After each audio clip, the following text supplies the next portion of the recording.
I remember another story of leaves falling from the trees like so many soldiers falling from the wayside into addiction and not knowing why. In 2003, I went back to North Chicago, VA, for another inpatient for a year.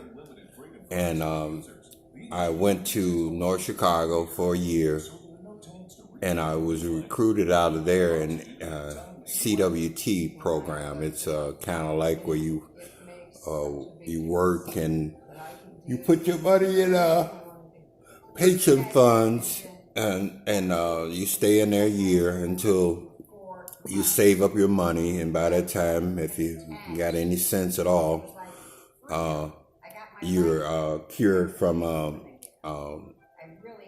doing drugs and stuff. Of course, it didn't work for me, but even though I stayed there a year, during that time, I was recruited by Steve Dunlap. He was a multimillionaire that made his money in offshore drilling. Little did I know at that time, he was the biggest cocaine dealer in Antioch, Wisconsin. But he had already went to prison and turned his company over to his workers, United Canvas and Awning. They did awnings for $8 and $9 million houses, and cigarette boats or cigar boats and stuff. They did the canvas awnings and for pontoons and different things like that. I learned to do that. I got to see some amazing things and went some amazing places. I got to work on Walgreens' siblings' house in Lake Bluff or somewhere like that. It was all bronze and glass. You could see through the whole house other than the center of the house. It must have been a bedroom or where you went down into the basement. We never got to go into the house, quite naturally. Very nice people, very nice people. I know what old money is personally, between new money, and those people were very nice. I was the first black guy to work for him.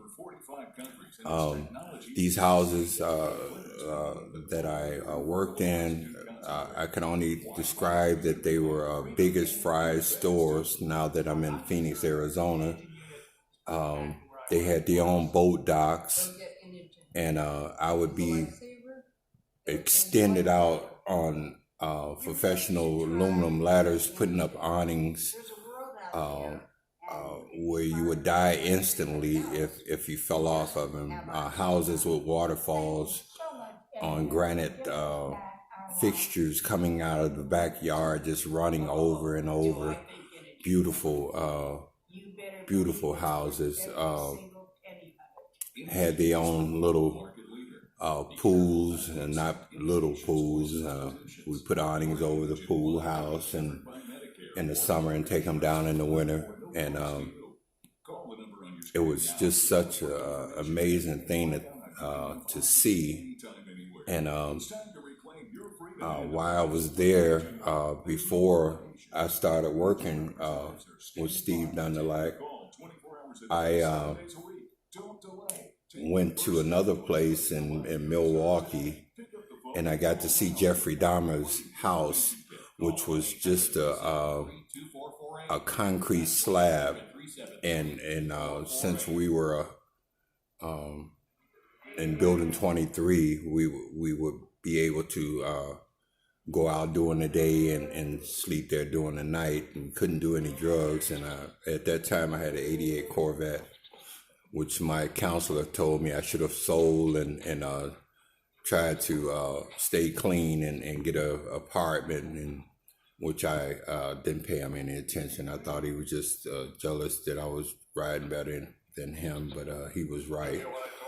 But one morning in September, I went in that neighborhood before daylight, And at that time, the clouds were over the lake because his house wasn't that far from the lake, and the clouds was really weird that day. They hung over the edge of the lake all the way across, and it was not quite daylight, and I seen on his block fire barrels burning with the soot covered faces of people that didn't want to be seen, smelling dead rats or animals or whatever. And it wasn't too hard to imagine that it was a dead body, because nobody was out at that time of morning,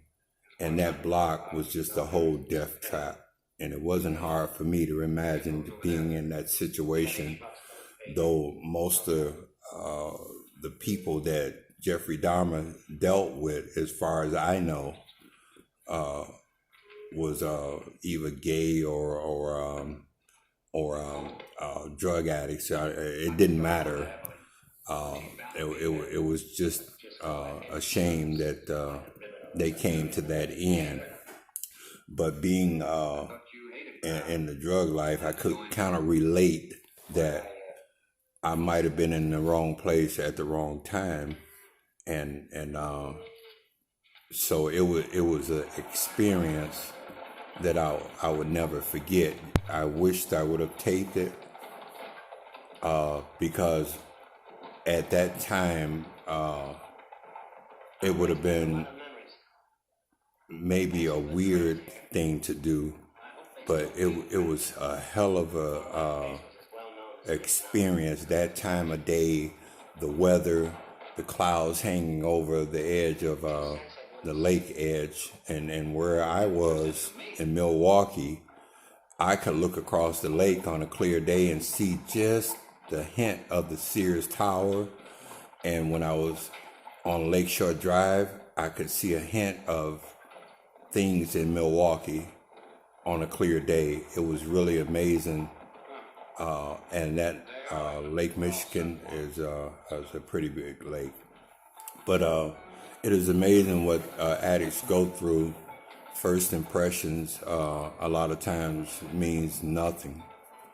And so those images of those people with soot-covered faces and the smell and the place that I was, I'll never forget in all my life, that I could have been in the wrong place at the wrong time. And that's why sometimes soldiers fall like leaves by the wayside into addiction and never know why. Thank you.